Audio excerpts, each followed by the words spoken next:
Jadi, kali ini gue bakalan bagi-bagiin tips gimana sih cara bikin video dokumentasi event yang oke. Langsung aja simak video ini sampai habis.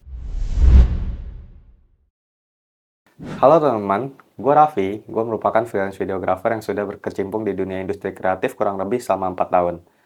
Dan gue bikin channel YouTube ini kedepannya gue pengen upload seputar tips and trick dari videografi, fotografi, audiovisual, dan juga konten kreasi.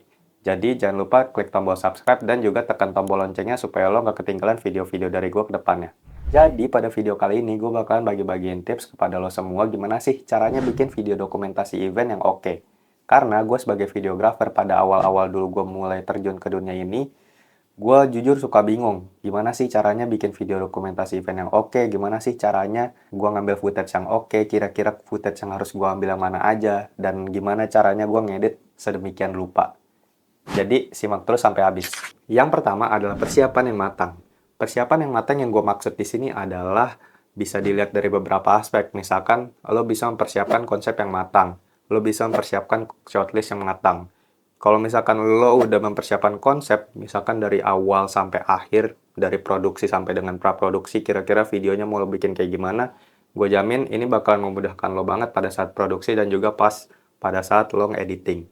Kemudian juga lo bisa bikin shortlist, di mana kalau misalkan lo udah punya shortlist, lo nggak bakalan kebingungan nanti pas pada saat eksekusi videonya, footage-footage apa aja yang harus lo ambil, orang-orang penting mana yang harus lo ambil. Jadi lo udah tahu semua nih the whole event kira-kira shortlistnya itu bakalan kayak gimana. Kemudian lo juga harus mempersiapkan alat yang tepat untuk video dokumentasi event lo. Karena kalau lo salah mempersiapkan alat, misalkan nih lo bawa lensa yang 50 mili, ternyata acaranya ini eventnya tuh nggak terlalu gede, jadi tempatnya sempit dan lo nggak bawa cadangan lensa gitu.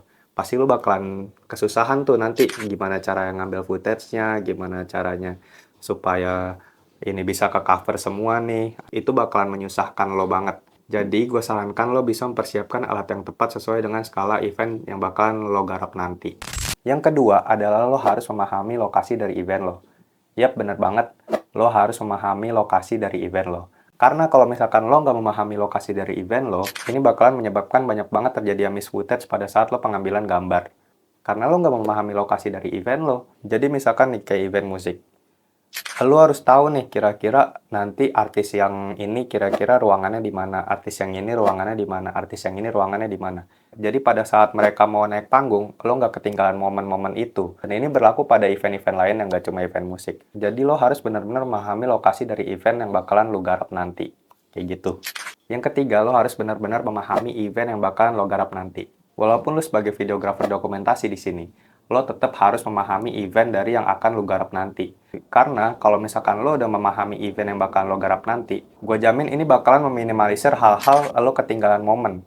Jadi lo udah tahu nih event ini nanti eventnya bakalan ada apaan aja, kira-kira artis yang ini keluarnya pas kapan, rundown yang ini pas kapan. Terus lo juga jadi tahu kira-kira video ini bakalan moodnya gue editnya bakal kayak gimana nanti.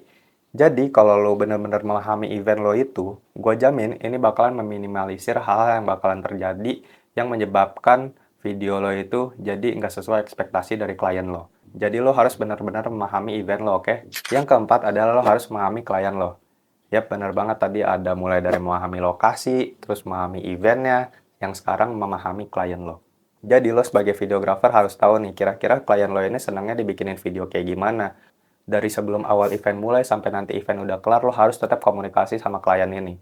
Jadi ini bakalan juga meminimalisir hal-hal yang menyebabkan lo mengalami kesulitan sendiri, yaitu revisi. Jadi lo terus make sure ke klien lo, kira-kira maunya kayak gimana, mood videonya mau dibikin kayak gimana. Gue jamin kalau misalkan lo udah melakukan itu semua, klien bisa happy, klien bisa seneng, asal komunikasi lo sama klien juga baik ya. Nggak yang nyolot, nggak yang maksa, kayak gitulah. Lo pasti paham sendiri lah. Dan yang terakhir adalah jangan canggung dan jangan malu pada saat lo eksekusi video event lo. Yap, karena ini juga berlaku di gue pada saat dulu gue awal-awal terjun ke dunia ini. Gue dokumentasi event, gue dokumentasi video gitu ya. Gue nggak enak sama dia, takutnya mereka keganggu kayak gitu. Kayak misalkan pengen minta di videoin, kayak dada-dada, atau bikin pose yang lain tuh dulu gue segan banget, gue canggung. Itu jangan dilakuin. Jadi lo sebagai videographer lo gak boleh canggung, lo harus talkative sama orang-orang yang datang, sama audiens. Dan gue yakin orang itu juga bakalan seneng kok kalau misalkan nanti ternyata dia bakalan dimasukin ke videonya gitu kan. Tapi nggak menutup kemungkinan juga bakalan ada orang yang nolak pengen di videoin. Nah, lo sebagai videographer gue saranin lo jangan diambil hati kalau misalkan ada orang yang kayak gini. Tetap aja sama orang lain kalau misalkan ada yang nolak, ya udah oke, lupakan. Sama orang lain kita minta lagi, kayak gitu. Nah, kalau lo bisa dapetin footage-footage yang kayak gini, ini bakalan bikin video lo bakalan lebih dynamic, bakalan lebih talkative, dan lebih seru deh. Jadi, jangan canggung jadi videographer. Itu dia 5 tips dari gue gimana caranya bikin video dokumentasi event yang oke. Lo bisa langsung implementasiin saran-saran dari gue, dan semoga ini bisa membantu lo supaya lo bisa lebih luas lagi, gak bingung lagi pada saat proses pengambilan dokumentasi event. Oke teman-teman semua, terima kasih yang telah menonton video ini sampai habis. Semoga bermanfaat. Like kalau misalkan lo suka dengan video ini. Komen kalau misalkan lo punya saran supaya gue bisa memperbaiki konten gue ke depannya. Dan jangan lupa subscribe dan tekan tombol loncengnya supaya lo nggak ketinggalan video-video dari gue. Dan gue bisa lebih semangat lagi untuk bikin video-video ke depannya. Terima kasih, bye-bye.